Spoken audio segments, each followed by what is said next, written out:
inside our LA NBA studio with Paul, Jalen, and Chauncey. I'm Michelle. Rockets up 58-49 at the half. Chauncey, you've been talking Chris Paul for about 24 hours now, and I think he heard you. What'd you see? Well, so much. I mean, first of all, where would they be without Eric Gordon right now? He's been special the entire series. But Chris Paul, we've been saying it. They need to allow him to just give him the ball and let him play. Like, let him do what he does. This is Chris. He gets to his spots, mid-range areas. But not only that, the offense it's just a little different when Chris has the basketball. People know that they're going to get it. You get wide open shots. They have a dynamic roller in Clint Capella. He gets the ball, he finishes. But Chris he has that bounce tonight. He knows the importance of this game 3. So give him the ball. But also, when James is in the game, he can't act disinterested when Chris Paul has the ball. On 2 of those plays, he distorted the spacing, and he was walking up. And the Golden State Warriors are basically bracketing James Harden, forcing him to be a passer in the half court. So if you're the Houston Rockets, look at this, Mr. Big Shot. Look at this, Paul.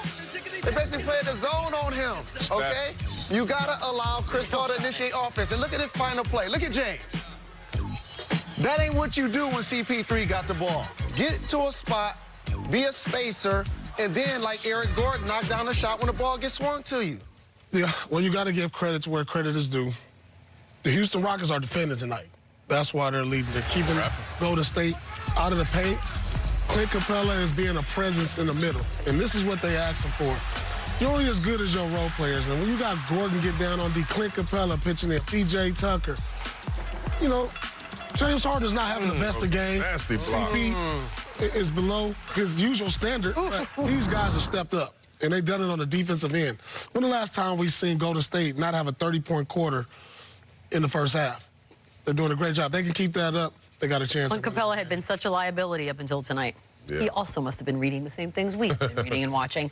So whenever a player records a triple-double throughout these here playoffs, American Express card members will get 32% off at NBAstore.com. That's the following day. You can learn more at NBAstore.com/MX32. Kevin Durant. We still got a whole other half of basketball. I wouldn't get too comfortable yet.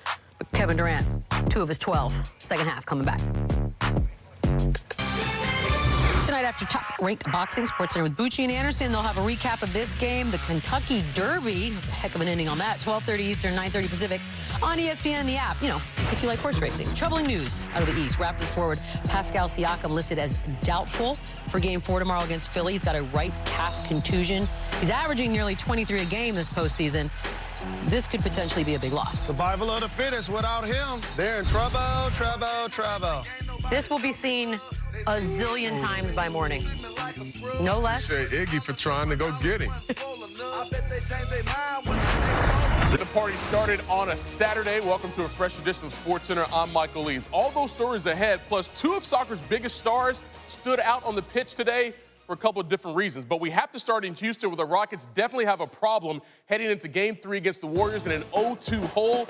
You know, in the 17 previous times Houston lost the first 2 games of the playoff series, they went on to lose that series 15 times. But Mike D'Antoni says all the Rockets have to do right now is hold home court. The question is, how exactly do James Harden, Chris Paul, and company do that? For the answer, we send it out to Stephen A. Smith, Michael Wilbon in the 713. Guys?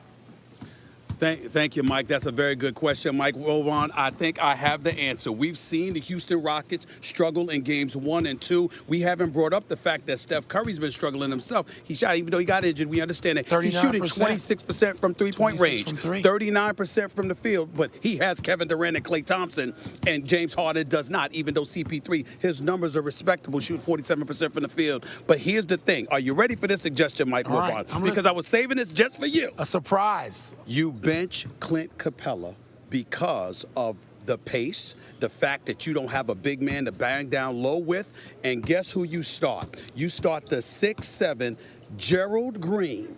Put him in the lineup because he's a threat from three-point range. Andre Iguodala and those boys ain't going to shoot but so much, so you put him on one of those guys, okay? You put Gerald Green in the lineup instead of Clint Capella to go with Harden and Eric Gordon and CP3 and the boys. What are your thoughts? I want to disagree with you. I want to shoot holes in this, and I can't. I like it. And first of all, we know that Gerald Green has been in that starting lineup, has worked well with those guys. They need some offense. And, Stephen, you're right about this. One thing particularly concerning to me if you're Houston. Klay Thompson, Kevin Durant, and Steph Curry are shooting 41.5% so far through the first 2 games of the series. That's not going to continue. That's not going to continue. So what they'd be betting on by standing pat is that not one of those Warriors would get hot. You and I aren't going with that. That's right. We think at least one of them's going to be hot, perhaps 2. And if all 3 of them get going, Mike D'Antoni's going to have to go some radical places for answers. I like that answer. And this is why I'm concerned about Houston in this regard. Mike D'Antoni was quoted just the other day saying, we do what we do. We don't change up too much. We are who we are. Well, guess what? Against Steve Kerr, you have to change up a little bit. Steve Kerr was down 2-1 against the Cleveland Cavaliers years ago. And what? It was suggested to him that you bench Andrew Bogut and you go with the smaller lineup, which we now call a death lineup, or the Hamptons 5, whichever nickname you prefer. And look what they've done. Not only have they won championships, but they've wreaked havoc on the Houston Rockets over the last couple of years. So when you take that into consideration, if you're Mike D'Antoni, you have simply got to make the adjustment. Go small with a Gerald Green. Austin Rivers is coming off the bench. He's giving you 14 a game. He's shooting the ball well. And then you get Capella's energy off the bench That's as well. right. Stephen A., one more thing, too. If you do that with Gerald Green, it's not like Mike D'Antoni will be going to something that he's not familiar with. That's right. He doesn't know what he's going to get. And they could use that jolt of energy at the beginning of the game. The Rockets can't wait and sort of feel this out like the early rounds of a boxing match. They have got to come out and establish control of this game in Game 3. The one thing I like about this discussion that we're having is because we're pointing the finger, in my estimation, in another direction that it belongs. Not to say that you let James Harden off the hook, because he's got to step up and find a way to be at least remotely close to effective as he is during the regular season. CP3 shoot 47% from the field, better than 35% from three-point range. Obviously, you want to get him more acclimated, more involved, Eric Gordon as well. But when I think about Gerald Green, I see his ability to hit three-point shots. I see Austin Rivers' ability to hit three-point shots. They're going to space the floor. They're going to up the pace. And if you're Mike D'Antoni and your answer is no, we do what we do, and we're going to stay the way that we are, that simply makes no sense against the 2-time rating defending NBA champions. You have got to throw a wrinkle into the mix. This, to me, is the wrinkle that needs to be thrown in there. He can do what he does with that lineup. That's right. With that sort of tweaked lineup. Let me just mention this, though. Still, we've been talking about this for 4 days since this series finished for Game 2. James Harden, give me an over-under of the number of points you find necessary for him to score tonight at home in this building, in a place where he scored so much all season. Give me a number. I think Jalen has said 40. We've heard Jalen Rose say 40. What do we got? I'm going to say 35. Okay. And he has to shoot better than 44% from the field. That's where I'm at with it. I'm going to up it on points. I'm going to agree with Jalen. I'm going to say he's got to score 40 or north of it. I'm going to say 42 points. I like your 44, 45% for the game.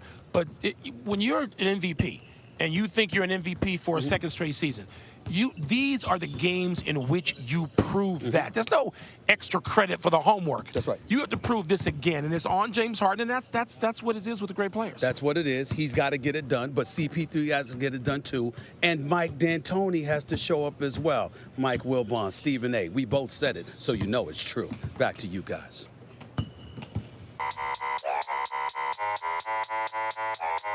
I want it out. Harden's writhing in pain. It hurt.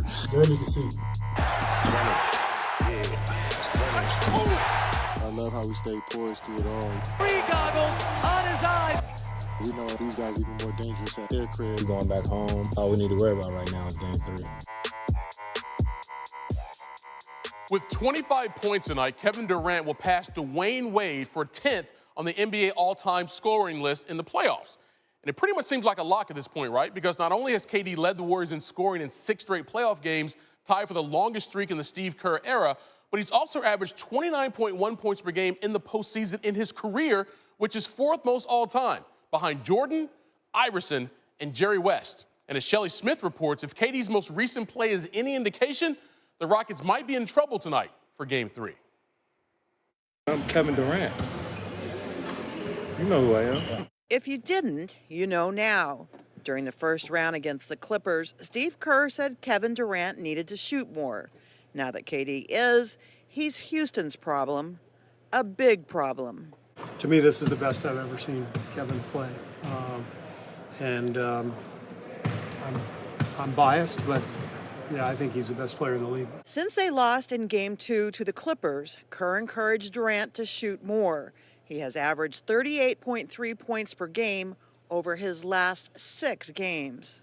the best scorer anybody's seen in a long time. So he can do it all. I think this year, given the stakes and the competition,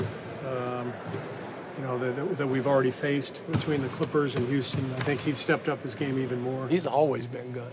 He's just been exceptionally good. I mean, he doesn't seem to miss. Here's a scary thought if you're the Rockets. I'm not playing as well as I want to play as far as shooting the basketball. It's not really what other people say or how they feel about how I'm playing. It's really about how I feel at the moment. At the moment, KD is feeling just fine, thank you. He is smiling more, he's enjoying the game more, but he is rabidly intent on getting better, especially tonight here in Houston by tip-off.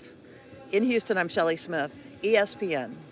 All right, Shelley, thanks a lot. And although KD feels as if he could be playing better, he's actually doing, kind of good. Durant averaging 34.3 points per game. According to Elias, that's the second most by any player through the first 8 postseason games in the last 25 years. And anytime you're on the list with Kobe and LeBron, I'd say you're doing some things.